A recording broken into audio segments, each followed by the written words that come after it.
artist, writer, performer, otherwise, not just a storyteller, and early member of the SF Transit Riders Union staff. We've known her for a long time, and we're glad to finally have her on our stage. Please welcome Ilyse Iris Magy.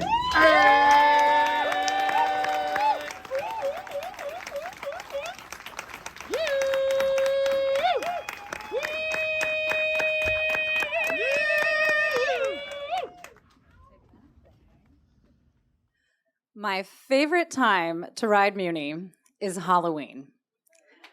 Yeah, how many people here rode Muni in costume this week? Yeah, right? Costumes turn Muni into a party, right? Instead of trying to ignore everyone around you or be ignored, you can't help but engage with other people. It's the best. So clearly my story is about Muni on Halloween, but before we get started, I need to establish some of my Muni bona fides, okay?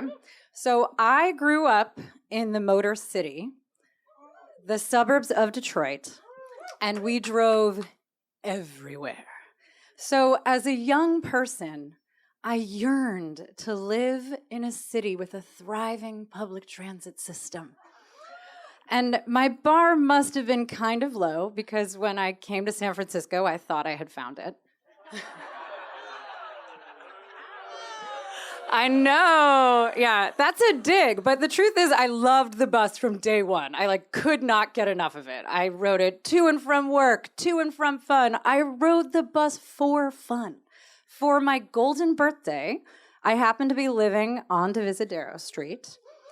So we threw a party at the bus stop, and it was 24 on the 24th at the 24.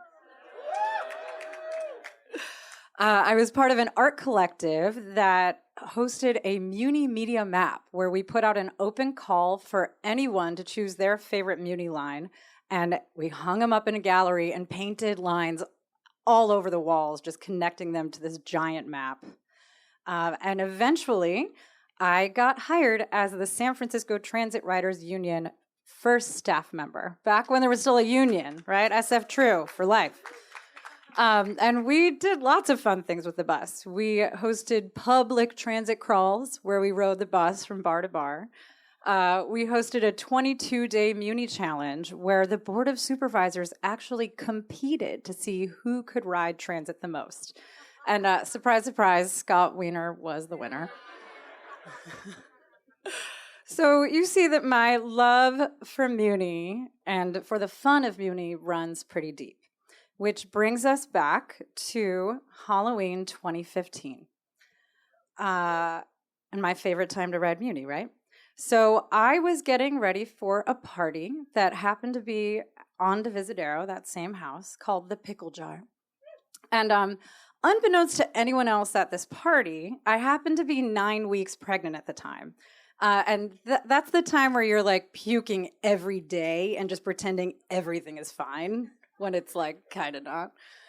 So I pride myself on generally putting a lot of effort into my Halloween costumes. But that year, I literally opened the closet, saw a fleece onesie with stars on it, tied a tube of paint around my neck and said, "Great, I'm Starry Night by Van Gogh. There's your costume." So I show up to this party, essentially in my pajamas, feeling totally hungover despite being completely sober, but determined to have an excellent time. So I walk in and the vibes are great. A housemate that goes by DJ Lunch Lady has his turntables set up on the dining table pushed against the wall. People are dancing and chatting and having a good time. And this party specifically billed itself as a pregame party with a strict ending time at 10 p.m. Because the idea was that you had other plans after this party. And I, like most other people at this party, had tickets to go to a big rave at Pier 70. And so, it's approaching 10 o'clock and people are talking about how they're going to get where they're going. And it occurs to me that there's one bus we can take that will get us there. There'll be a little bit of a walk at the beginning and at the end. But if we ride the 22 Fillmore, we can all take Muni together on Halloween. It's a dream come true. Okay? So, I mean, despite my exhaustion, I am overcome by the spirit of transit. So, I tell DJ Lunch Lady to stop the music. And I make a speech. My dear friends, we find ourselves at an amazing party. We are headed to another amazing party. But what if the party didn't have to stop in between? What if the journey itself could be a party? Tonight, we have an amazing opportunity to ride Muni on the best night of the year, Halloween. It's going to be an adventure, and it's going to be fun. Who's with me? Right? So I want to imagine that like everyone erupted into applause like that, but it was probably more like, yeah, okay, why not? But to me, that sounded like applause. I was like, holy shit, this is happening. This is a dream come true. So I get my phone out, I orient us towards a bus that's coming in half an hour. I figure we need time to like go to the bathroom and like tie up your costume or whatever you have to do, get down to the street. So we do it. Everybody's all collected. We start making the trek. We pass Scott, we pass Pierce, we pass Steiner. We make it to Fillmore with 5 minutes to spare. We're doing great. I can't even believe this is happening. So I keep watching my phone. Bus is coming in 4 minutes. Bus is coming in 3 minutes. Bus is coming in 2 minutes. 2 minutes later, bus is still coming in 2 minutes. And 2 minutes. And this goes on for about 10 minutes until the bus is now coming in 10 minutes. And what's going on? I don't know what's going on. It's a little embarrassing.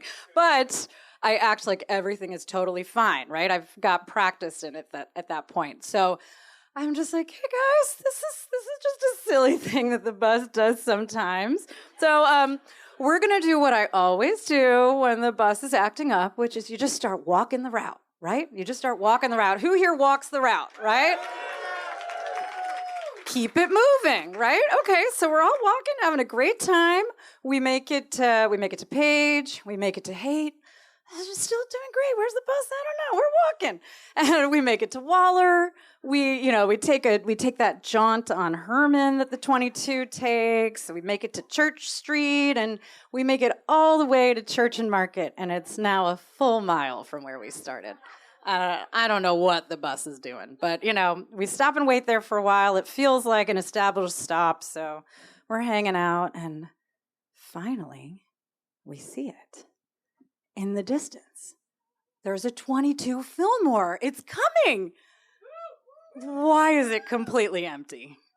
Why? No, we've been waiting too long for this bus to be totally empty. So, the bus pulls up to the median, comes to a stop, and I go to the door with my heart in my stomach.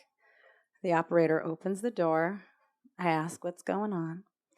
And he lets me know that there was a shooting further up the line earlier in the night and that there would be no more passengers on 22s for at least the next few hours. So I thank him and I brace myself to tell the group. They've been really good sports, but I could tell that this experience was trying everyone's patience a little bit. And, after making them walk a mile in their costumes, there was just no way we were going to find another Muni route to get us to where we were going. So people busted out their phones, summoned Lyfts and Ubers. Maybe about 4 or 5 of them pulled up. We piled about 3 or 4 to a car. And I remember very vividly slinking into the back of this car and pulling out an entire burrito that I had bought for myself earlier in the evening because I knew that I would be hungry in the middle of the night. But instead, I ate that whole burrito of shame before we even made it to Pier 70. So, the rave was fine, I guess. People seemed like they were having a decent time. I was not on drugs, so I felt tired. I felt cold, and I also felt another thing, and that was forsaken. I was forsaken by the gods of Muni that night. I felt like a jilted prophet. I had gathered people, I had gathered converts to ride the bus. Some of them had never ridden Muni before, and they would never ride Muni again. Muni let them down that night, and Muni let me down that night. But you know, like all spiritual trials, there was actually a deeper lesson that night. I had spent years trying to make the bus fun. I had spent years trying to make the bus a party.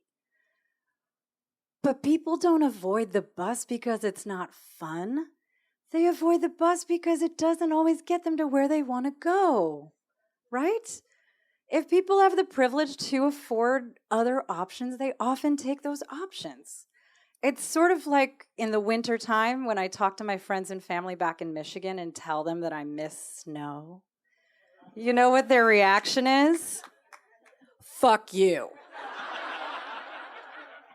You miss waking up half an hour before you need to get anywhere to turn on your car and scrape the ice off your windshield until you can't feel your fingers and there's dog piss and dirt piled up in frozen blocks on the street?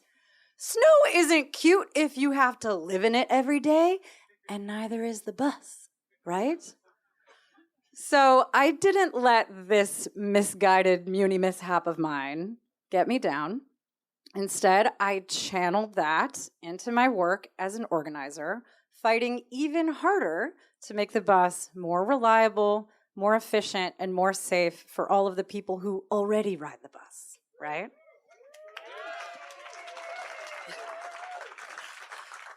I also didn't let the fun of the bus die for me, okay? Remember how in my story I was 9 weeks pregnant?